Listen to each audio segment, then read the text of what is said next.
waaw man ana gan ak bëgg duus yow gan nga ci kër gi nekk gan kër gi maanaam man lu tax gan yi am na gan yoo xam ne kër guñ dem rek danañ xam douche na mel ngeen mel ñaaw na torop xeeñ na de moom dégg naa la nag nga ne ana gan ak dugg si douche gan da du nit wala douche ba nga koy defar nekkul pour dugg ci dem wala pour lan la wala dañ ko fi tabax bàyyi ko noonu. xam nga ne waa doo taxaw nag di ma rey ak xet ba pare bokk ci ak wax ju bëri. boobu ñoom ma daar baa ngi ne dama laaj di garder douche bi te bu ñoo xet doo toog ci buntu douche bi di garder douche bi. damaa garder douche. doo toog ci buntu douche bi ko.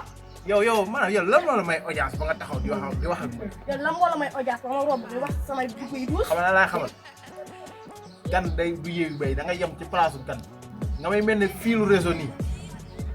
man du ma wax ak jaw man li ma la war a wax moo bëri sa kanam. yow bu ñu la waxal looy wax. sa kanam bii di mën a baxalum fajar tee ngaa yab. baxalum fajar demal defal nii. xuutal toogal fii di garder douche bi ku dugg nga wax ku génn nga wax. waaw kii nan la ma yawee bu may saf findi feer nii ak taatam yi feer da ngaa toog ba sa taa di jeex sa saar gi doom ngay nekk di jëw ñàkk jom waaw loolu maxal fa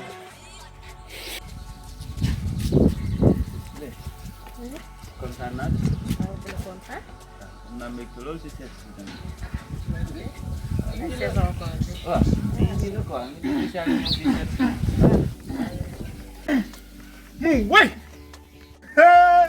waaye li moo ne new weeru sóoru Ramadan wi ngeen di fi ko dégg nga maam kini mel nii. du la nga foog. amul lu ma foog lan la ngay wax da ngay xalaat ba pare. kii sama client la man tey la man dafa ñëw doon ma jëlu ko mesure. tey baax wala tey ut. tey nga doon jël. tey dama doon ko ñëwal daal ut nga doon jël. waaw dama doon ko ñëwal te dama dem place ba toog fa xaar ba sonn man ko ñëw si kër gi ma jëlal la mesure. loolu kese la yaa ñàkk fulla yaa ñàkk fayda yaa ñàkk personnalité. weeru koolu toll nii nga xuutari bàyyi sa kër ndey bàyyi sa kër bàyyi ñëw fi naan nga jël mesure te place am nekk fële sa marché ba ngëj.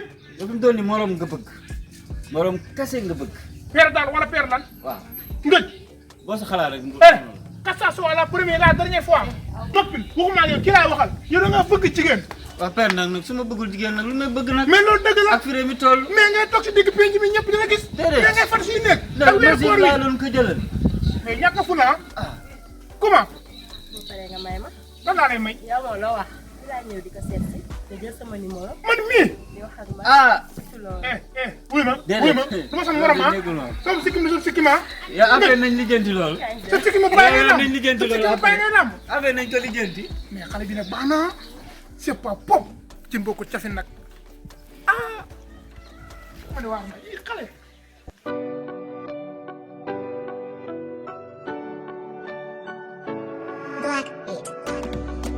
yàq nañ suma ni lépp waa ji ne kër yoo xam ne nii kenn du liggéey dañ ko maam lii kenn xamul lu mu rek waay as ma sa dóor gone moom mu gaañ moom parce que sama yëf yi ñu yàq ni moom kenn xamul lu mu doon koor gaa ngi net ba nga ne ma liirum waay ma sonn xool ma lii rek li nga xam ne bër ba doon sama na lay gën ak bër ba doon